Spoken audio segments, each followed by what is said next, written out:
Hello. Hello, Heather. How's it going? Good. How are you guys doing? Great. All right, doing great. So we got some interesting things to talk about today. We got two different things. The first one, you two are headed to Florida next week. Yes. Orlando, to be exact. That's right. We're going to be presenting at the HR conference in Florida, and it's going to be in Orlando at the what's that? What's the name of the resort that they're doing it, Jason? It is the Rosen Shingle Creek, and the Rosen Shingle Creek is huge. I can't Yep. even explain to you how big it is. And they can roughly get 10,000 people in their ballroom, and I've been in there when they've Holy had cow. 10,000 people. Yeah, it's amazing. And they have more rooms than you've ever seen, and it's sold out. So I know HR Florida is there, which sold out a lot of rooms. And I think there's another conference, but it is going to be packed with HR people next week in Florida. So we're looking forward to being there. Yep. Yep. The line at the coffee shop will be very long in the morning. I could. It was long last time. I'm sure it's going to be the same this Yes, year. it's What always very, order? very long. Yeah. Yeah. Bring your Keurig with you if you've got a Yeah. portable one. But yeah, it's going to be Exactly. it's going to be really exciting to be there. It's a 3-day conference. Starts on Monday, and then ends on Wednesday at noon. It's gonna, we're really excited about presenting. We're presenting on Tuesday, just before lunch, around 11 o'clock or so, and we're going to be talking about AI-driven HR solutions. So Yeah, we're not even going to be doing the presentation. We're going to have AI do it. We're just going yeah, to sit in the audience and have our AI. No, we will be presenting it. I want to yeah, see that. Yeah. yeah. We will be presenting, and we just, a lot has happened over the last several months in this Mhm. space, and we've been talking to vendors and service providers around, some of their AI solutions. So we're going to be actually, you know, bringing those into the into the presentation. So I think it's going to be really exciting. Yes, AI is where it's at, where all the cool kids are this summer. Exactly, Right. exactly, and Can't wait to hear but about it. we're really excited. We're going to be there. If you are going to be attending, please come see us. We'll be hanging out. Look for the guys in the Thrive HR shirts. That'll be us. Yes, drinking Perfect. pineapple palomas. Exactly, exactly. Oh, Okay, well, Heather, the topic du jour today is du what say jour. you? Du jour, like soup du jour. We're Yoda. Bad and jobs for you. Yes. That wasn't very good, but it was a try to be Yoda. Yeah, it was good. Yeah, no, that was good. That was good. No, no, we wanted to do some sharing today, right? That's right. Yeah, and what we want to do today is just talk about maybe our best job and our worst job, and why. Uh, and the worst jobs, I think those could be funny stories, whatever. But on the best jobs, we really want to try to focus on kind of why we think why we were challenged, what made them. Though made it really good to work at that location, at that place, and what are some of the leadership things that we can learn from that? I don't even think I want to participate in this because it's just bringing back too many bad memories for me. You So, should focus on the best too. oh, Yeah, okay. yeah, That seems so fleeting. yeah. And everybody's got examples of their worst. I can Mm-hmm. start. If you'd like. Okay. In my worst job, and it was it was that I actually had a lot of fun at the job, but it was what I would call child labor. When I was 14, 15 years old, I actually went to work for a mom and pop bedding company in the south side of San Antonio. The Stedman Mattress Company was the name of the company, and you know we and I worked afternoons and mostly on the weekends. But the most bizarre part of the job was we would throughout the week we would run through the alleys of the south side looking for thrown away mattresses, uh, Oh, and we would get five My skin bucks. just got itchy thinking about bed bugs. yeah. we would get $5 for every mattress that we collected, and put it in the back of the pickup truck. And we would take them into the factory, and it was a small factory. And then they would, basically, repurpose, the box spring or the mattress, by putting on a new layer of cotton, a new top, and then they'd, put them in plastic, and guess where they went? Into the sales floor as a new mattress. Uh, Oh my gosh. but This is the stuff of nightmares. it Yeah. and but I worked there for, for 2 years in middle school and high school. Then I worked inside, cleaning up and just kind of doing odd jobs around the place. But it was definitely, one of the worst jobs I ever had, and it was my first job too. So that kind of made it a combo. But that, for me, I learned, the art of, getting up, getting there on time, and some of that work ethic, that's kind of been important to me in my career. Well, that is good. I couldn't even At least you follow didn't. that. I mean, at least you didn't start with this job, so I guess that's a plus. Okay, Heather, you go next because you've had such an interesting collection of jobs that Oh my. I'm dying to hear yours. Yeah. Well, since he talked about the worst, I'm going to go the opposite and talk about the best. And I got two. Dang The you. first one will be short. And the first one was my first job. And I think that hopefully most people in their first job can walk away later in life, 30, 40 years later, saying, I've still learned something very critical. And that was at Baskin Robbins. It was awesome. Got to eat as much ice cream as I wanted every day. But it was a really busy store in Hot Springs, Arkansas. And literally, I'm not kidding, the whole entire store was full out the door. Then the drive-through line was all the way around the building. We had a lot of tourists. It was insane. And so we were just working so fast every day. And at the beginning of the day, towards the early afternoons when it was slow, and I had a lady that asked for she asked for a strawberry sundae. And and Ray and Jason can both attest to this, and probably everyone in my family, I'm a very specific type of person. And so I asked her, do you want strawberry ice cream with hot fudge? Or do you want vanilla ice cream with the strawberry topping? Ooh, she got so mad. She started yelling, and she pulled around to the drive-through, told my manager that I was the worst person ever and that I needed to be fired, all because I asked her what kind of sundae she wanted. And so, of course, I was upset. It's the first time I've ever been yelled at. And my manager, her name was Pat, and I never forget, she told me this, and it's so true. She said, look, she said, as hard as this situation is right now, when you get later in life in your career, you're going to only wish it was this easy. Uh-huh. And that has stuck with me ever since because it's true.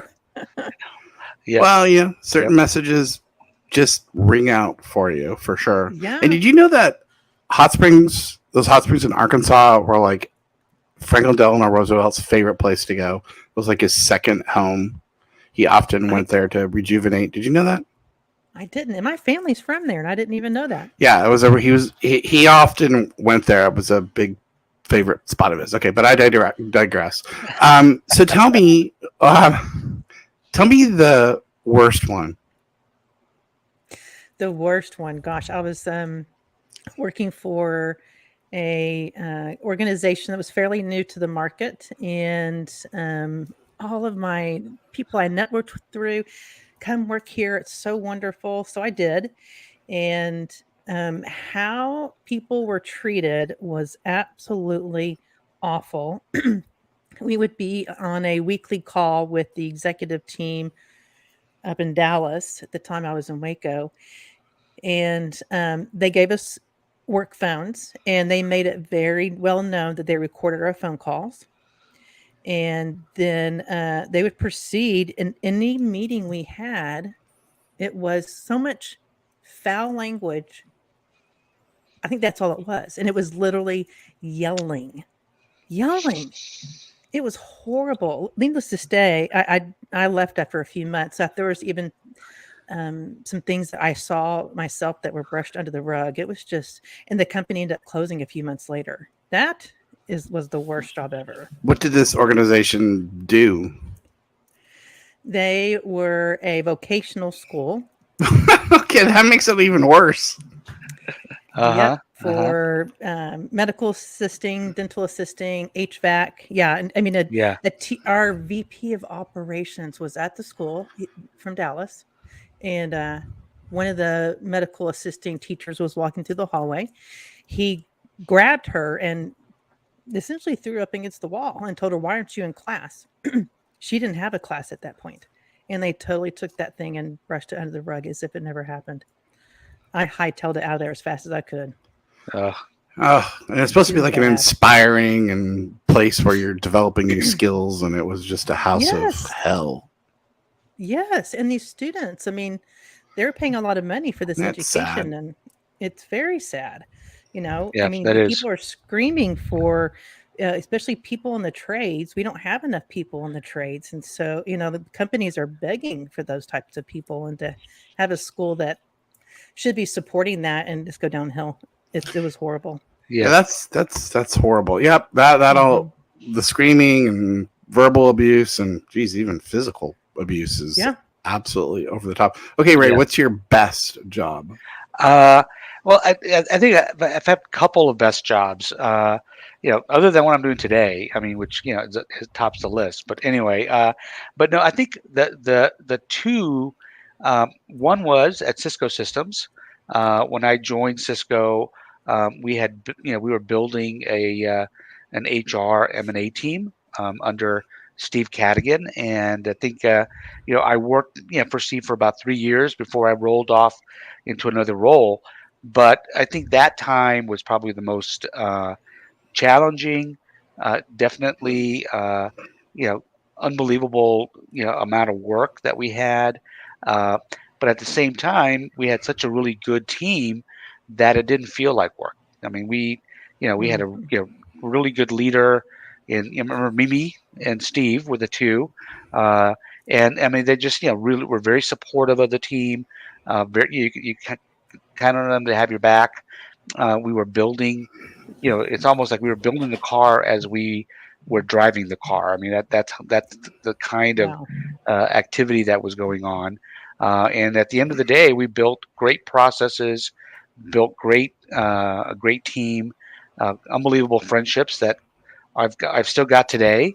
And I think that was just a kind of a great, just great time, and it was also during kind of Cisco's hyper growth days, which were amazing times. And then the second job was after I left BMC Software. I did a little over probably a 15-month project with Cable and Wireless based out of London, and the job was in Miami, Florida, and basically my job was the first person hired was to relocate the corporate organization from Mm. London to Miami. Uh, and when I showed up in Miami, I had a laptop, a cell phone, and an Amex card, and that was it. And It's all you everything need in else, Miami, baby. it's all you need in Miami. And after 15 months, we had 130 employees. We had a corporate office in Coral Gables, uh, and a fully functioning corporate headquarters. So, how we got there was a crazy 15 months of finding partners, building processes, uh, you know, hiring some great talent, and helping build a culture of the organization. So that was pretty cool, and that company was acquired by a local company here in Denver a few years ago. So there's folks that I used to work with there that have relocated here. With with a large telecom and cable company. So going back to the Cisco job, Steve and Mimi Mhm. really did a great job of putting that department together, and I just wanted to, gosh, that was Mimi Jago, and Yeah. she passed away super suddenly. Yeah, she did. And Yeah. she was so well loved. I'm not trying to Yeah. bum anybody out, but you just brought up some fond memories of Mimi. She was really well loved and still missed to Yep. this day. And so Yep. it's interesting. I remember Mimi so well because I was actually talking to her about potentially working with her a few weeks, like Uh-huh. 2 weeks or so before she passed away, and it was Yeah. really sad, really sad. Yep. But yeah, that Yeah. was a good group for sure.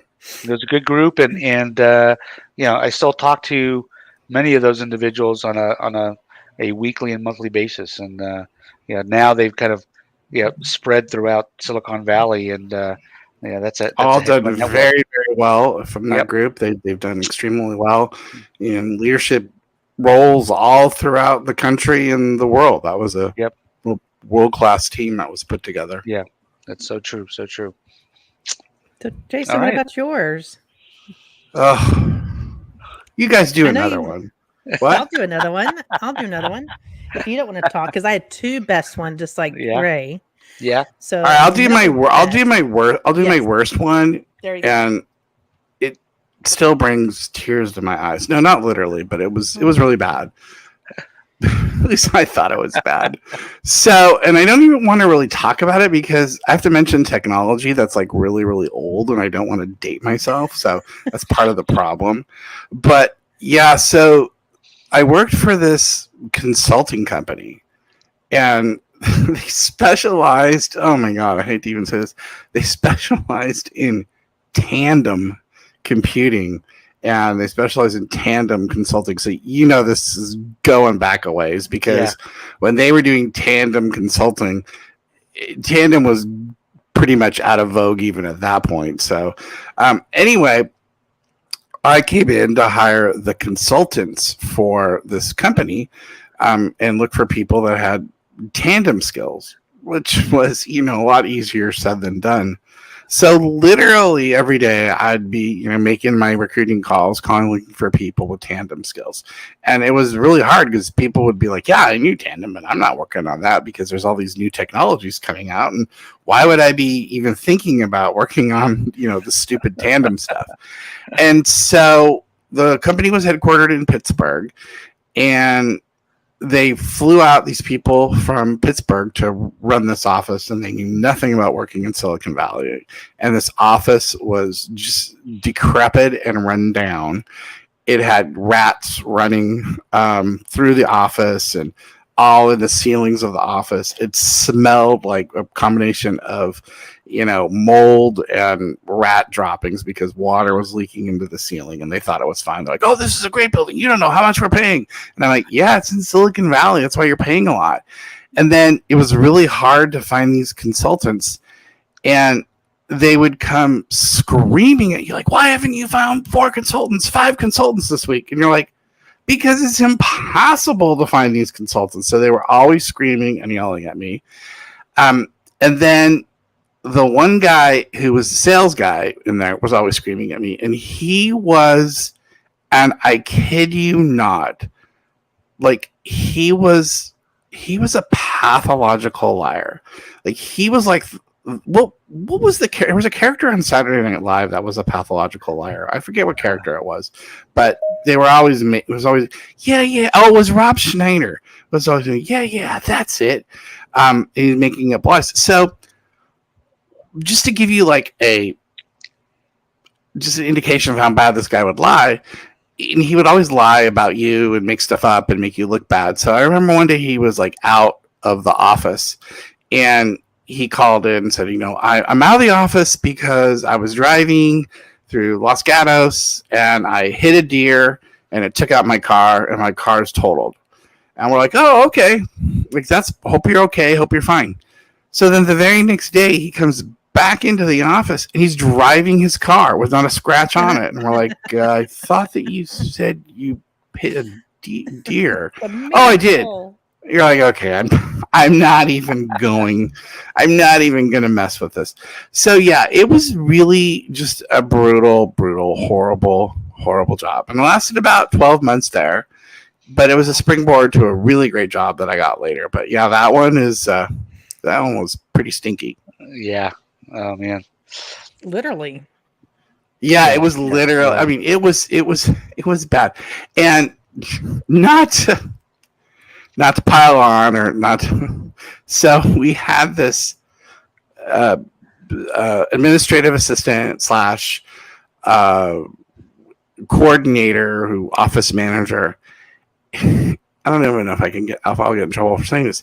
And she was the administrative office coordinator by day, and at night she was a stripper for a strip club down the street.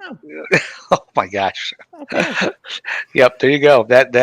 That's a heck of a combination. And then there were the guys that were in the office, the managers of the office, they would say, "Hey, do you want to go down the road after work? Because Kim's going to leave early because she's got a shift at the blah, blah, blah, blah. We're going to go sit and have drinks and watch Kim disrobe." And I'm like, "No, thanks. I think I'm going to pass on that." Yeah, I mean, that was like literally happened like 2 or 3 times a week. Oh man. Oh gosh. That is bad. That's a bad one. It's humorous though. It's like a version of it was like a version of The Office now. Yeah, it is. Yeah, right. Yeah, there's a lot of those out there.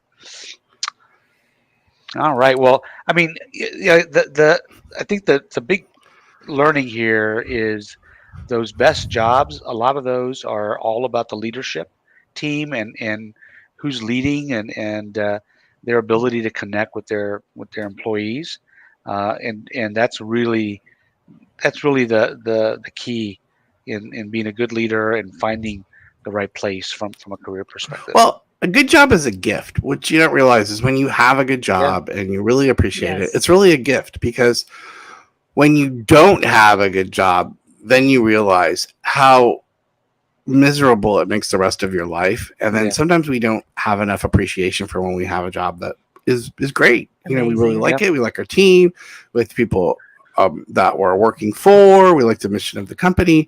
So, you know, it's a great reminder to say, hey, when you're in a good place, you know, enjoy it. Enjoy the moment, because it doesn't last for long. I've had lots of great jobs, and then the leader comes in or something happens and it shakes everybody up and everything changes. So, you know, enjoy what you got.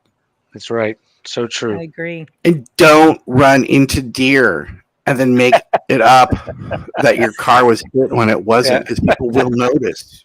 Just be honest. Just be honest. I don't want to come in. That's right. Yeah. And smell the rat poop. You know, and also when you're buying a mattress, make sure it's certified new. Not recycled. Exactly. Oh, you totally freaked me out there. I mean, buy from Mattress Mac. He would never do that to you. Exactly.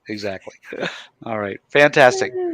Well, folks, thank you for joining the session today. All right. We'll talk to you next week. Bye.